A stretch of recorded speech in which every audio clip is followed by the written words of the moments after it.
B, B, B, B, B, B, B, B, B, and you do some damage. Tyroy knows how to change up the momentum with Fox. If there's a character who can switch from camping to full-on aggro, it's either Big Mac Sheik or any Fox. Now, you're absolutely right. Tyroy does have the ability to play the character, but we are going to see complete standard here. Bayonetta Cloud. Tyroy out to a big lead very quickly. Both these guys were looking pretty solid. I had said during the during the Big Mac set that Tyroy had flubbed a couple of things, so maybe he got that out of his system. Net against JJ, other than that one botch off stage with the losing limit, pretty much looked unstoppable the majority of the set. So when these guys are at their best, this is always a really fun matchup between the two. Tyroy is really getting out to a hot start at the moment. If we had a Vegas line, Ned would be technically the favorite, but it wouldn't be by much. Be laying about 105. Speaking of things that Twitch chat doesn't get. Yeah, right. well, Smash Twitch chat. Hey, but man, you never know. Neutral air enough? Yes, it is. Ned knew it, too. He did not, his jump was just not quite enough. Cloud without limit has a hard time recovering, and he got sent at such an obscure lower angle that the double jump didn't get him enough momentum to get back to the ledge. So he is going to beat down a stock Tyroy with a solid lead here to start out this first game. Look at Tyroy there in that neutral exchange. He was just trying to use Bayo's crouch box to kind of bait Ned. And okay, this is going to do it here. Yeah, Tyroy making sure. Oh, wow, Ned DIing in is going to get away with it. But Tyroy able to get a good 92%, but he does get caught on the get up. And oh my lord! At 70. Cloud. Cloud's a good character. He was at like 90 after the hit, and he only hit him with like 2 of the cross slash hits. I think it was only the very last hit. I was going to give him the benefit of the doubt and say 2, but I don't remember it. It might have very well been 1. He did the same thing to JJ with that hunky flip last set. So Ned, to throw out cross slash a little bit more.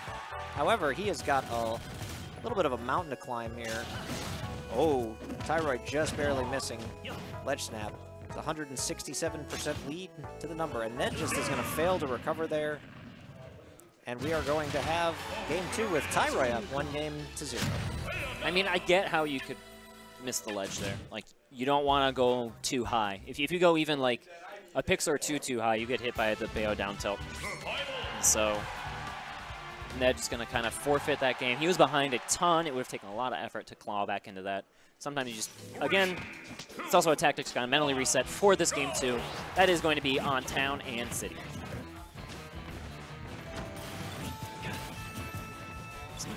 Slowing things down here until that dash attack comes straight through from Ned. I've seen him favoring that dash attack more and more. Some Clouds like to hold onto the dash attack, not really use it as a zone breaker at these low percents, because then it's fresher and you can get the kills off the top a little easier. Yeah, Ned was doing that really specifically for a couple of weeks, but usually you'll see a Cloud throw it out once in neutral around the 40 or 50% because you can get the neutral air in the dash attack, or you know, back air in the dash attack. There's a lot of things that can firm into it, but as long as it's not stale, once they hit like 120 or so, dash attack is one of the best kill options Cloud can have. Yeah, when I come to tweak it, Midwest Mayhem 10, he was really holding onto that dash attack. Did not want to use it even at the lower percents for even for those combo follow-ups, even though they seem so good and they add a ton of percent, but has so many combo follow-ups that sometimes you don't even need to use that dash attack. And you're afforded the luxury. Ned unfazed there from bat within. There was a bat within and Ned just dashed through it and threw out the grab button and it worked. And since then, he has really not allowed Tyroy to do anything ever since that grab. He's just been stuck on the ledge, and Ned's been edge guarding him very, very well. He's finally going to get back up, see if he can make something out of it, or if Ned's going to continue this nice little momentum flow that he has. Again, that low profile from Tyroy bought him a lot of space in the neutral. Bayo's low crouch can go under Cloud's grab and under some of those short hopped aerials. And it really just, it gave him all this stage control. It led to this entire situation. That's going to kill, though, that was from under the stage. That was not on purpose. There is no way. He wall kicked, which we were talking about before, where wall kicks can just accidentally ruin your game. So he up-beat the ledge. Cloud flew over the ledge and killed Bayo. So that's I'll file that under we take those. That's going to be a pretty big file beat. Well, there was another one, just got added. Net up beat the wrong way, we take those. So if we're at 3, if you count the last stock of game 1. Yeah, it is a pretty big file. It's a file that there may not be enough data in the universe to hold, even on a computer. So anyway, all the flubs aside, we're pretty much at an even game here going into stock 2. That low profile, again, is going to crouch under the Cloud, falling up air. That might be one of the keys here that worked out so well for Tyroy in this matchup. He was looking for like some kind of crazy fair string onto Ned, but not able to find the grab follow-up at the end. Okay, this jab is going to be pretty good percent, but Cloud gets his limit charge at the same time, gives him that aerial mobility he needs to pretty safely move around Bayo's ground speed and land, reset the neutral.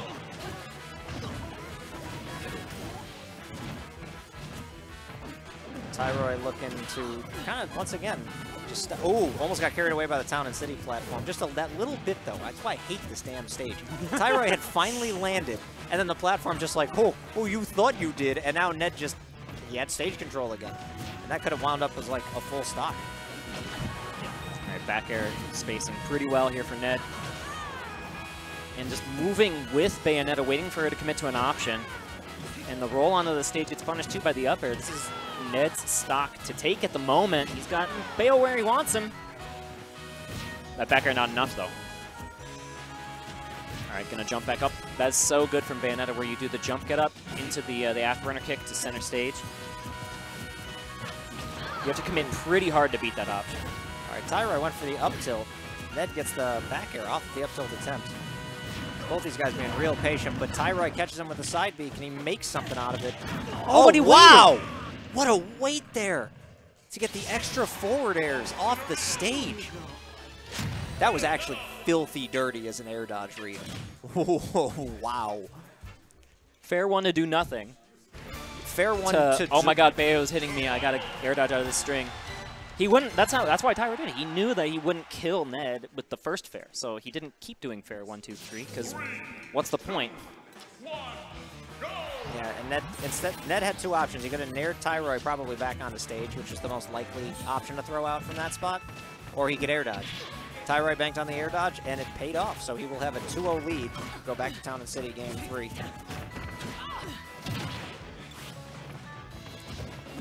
So here comes Ned out to a hot start, waiting for an early witch time from Tyroy. Uncharacteristic of him, but that might be exactly why he pressed the button, thinking Ned wouldn't expect it. But Ned not taking really any risks at this lower percent level.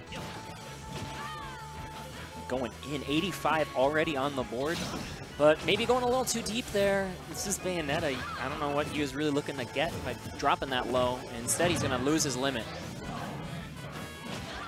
That back air, wow, gonna kill. There goes Tyroy flying to the right, and Ned is looking in good shape, maybe trying to start some reverse 3-0. He's gonna need that to get to grands on winner's side. Tyroy saying not quite yet as he puts together a nice little string there. 95%, nothing to sneeze at.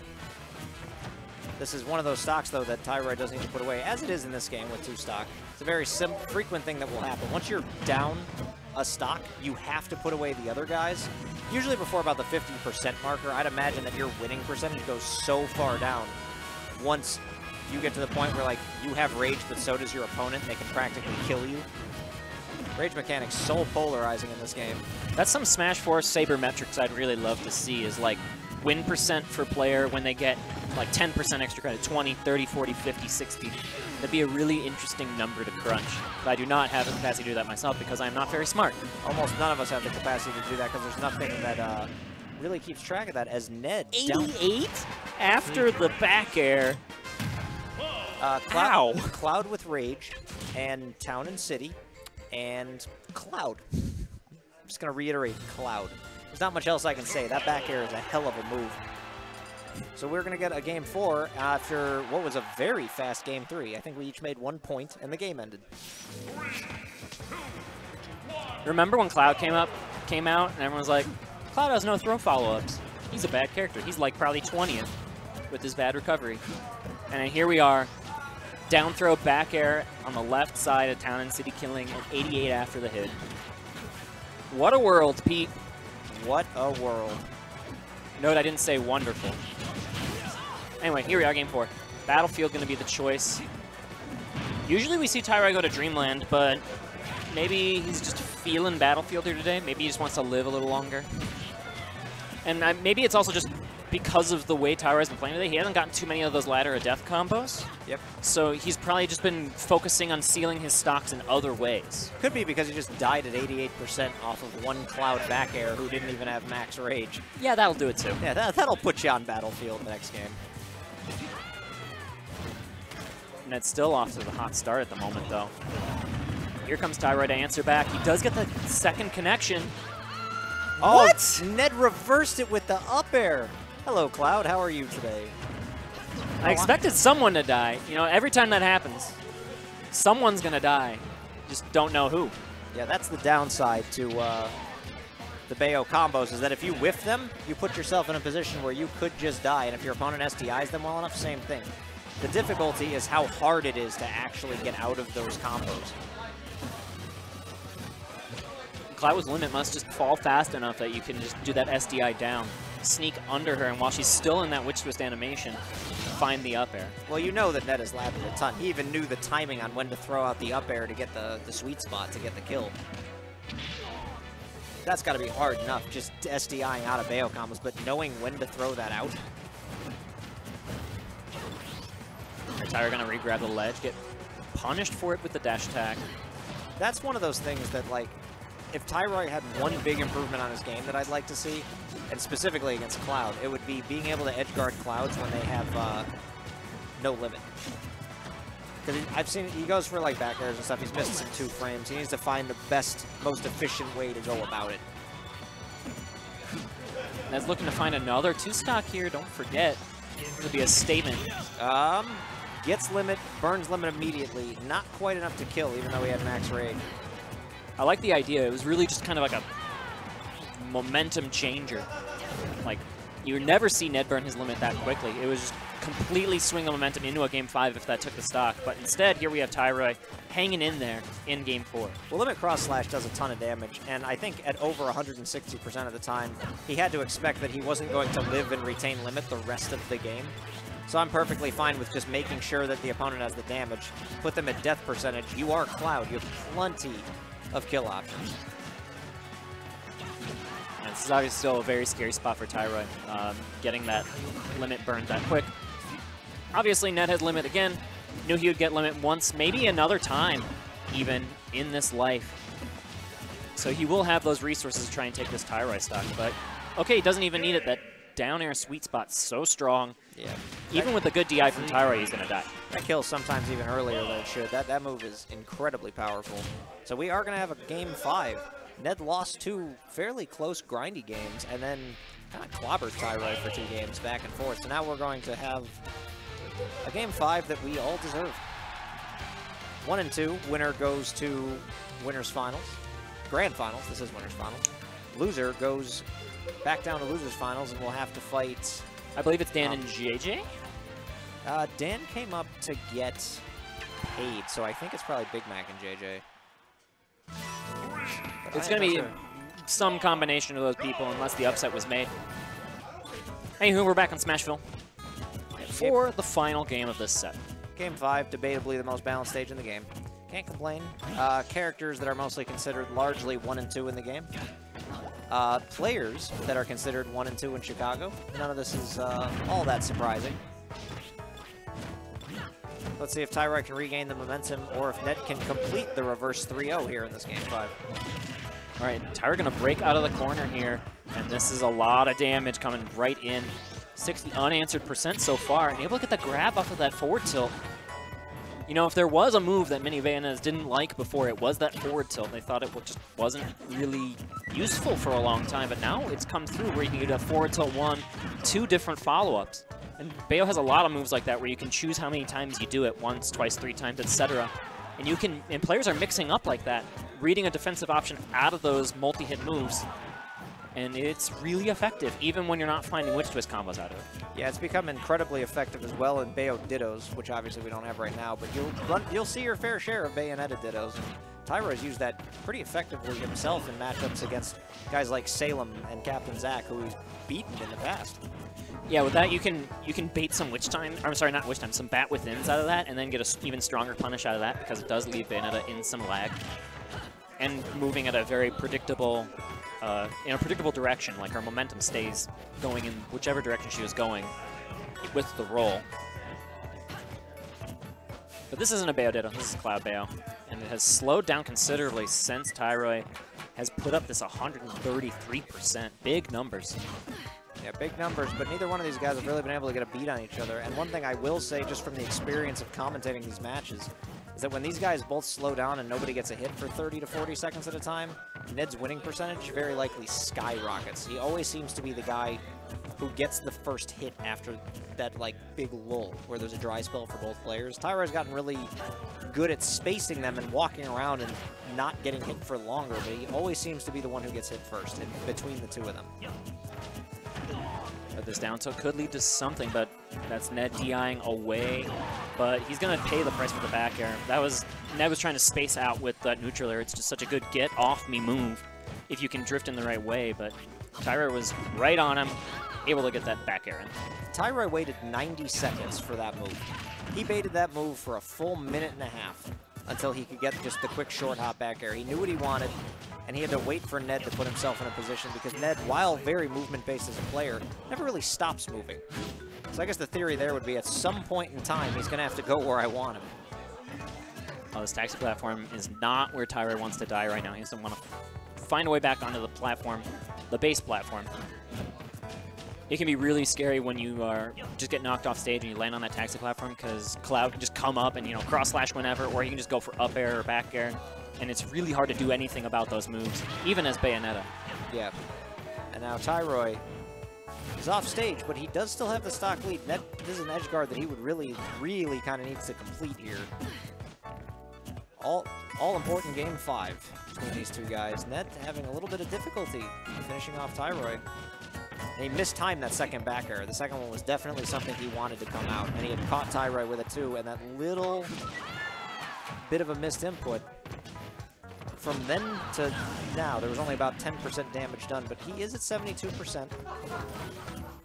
Game's still very attainable. Cloud with limit can kill Bayo early. I think he just did that fair one again, just to try and bait that Cloud jump, force the limit to come out, and the mission accomplished. Yeah, that was definitely successful. Got him over 100%. Let's see what he can do with it. Oh, Ned coming back quickly. 50% on that string. Wow. That's why these games go so fast sometimes. When these guys get aggressive against each other, you know, 5 moves there, 70%. Ned went for it all with that forward smash. I have to think that was a forward tilt. I have to think. But I could be wrong. Forward throw? Not quite going to do it. 140. It was just a little stale from last time. The limit came online. I don't think that weight buff was what saved Ned, but it certainly helped. Yeah, now this is it again where they slow down. Can Tyroy get Ned to bait himself into a back air position? He might be fishing for it a little too hard. I bet Ned's got some ideas of his own. We haven't seen an up B out of shield. We haven't seen a cross slash yet. There's only a minute to go, so Tyroy could theoretically camp Ned out really hard. It's statistically unlikely we'll see a timeout here. Both these players can really die at any second. But no punish from Tyroy. Weird. The cross slash came out so quick. I guess it is harder to punish that than it looks, but that's neutral air not going to be quite enough either. Yeah, but once again, you know, now that clock suddenly down to 40% or 40 seconds. And Bayo at kill percent, but has a good 80% lead on Cloud here. If he can escape Ned, or just keep putting Ned in bad positions for 30 seconds or so. It is just hard to time out Cloud too. Cloud's so fast. Yeah, but Bayo's got so many jumps. You can do such off-stage things, and these guys have been playing such a crazy neutral. Oh, and he gets him with the second up air, 20 seconds remaining. Tyroy playing so patient, and in a position where the two of them, fairly frequently, that situation will go to Ned, but Tyroy looking really, really good in the dry spell era, where you have 30 seconds no moves hit, 20 seconds no moves hit. He was the beneficiary of all of those in that game 5, and he wound up taking the game, and he will advance to grands through winners. That is a skill you have to learn, and when I say that, I don't mean like camping. Camping, well, camping learn too, but that's not what I'm trying to refer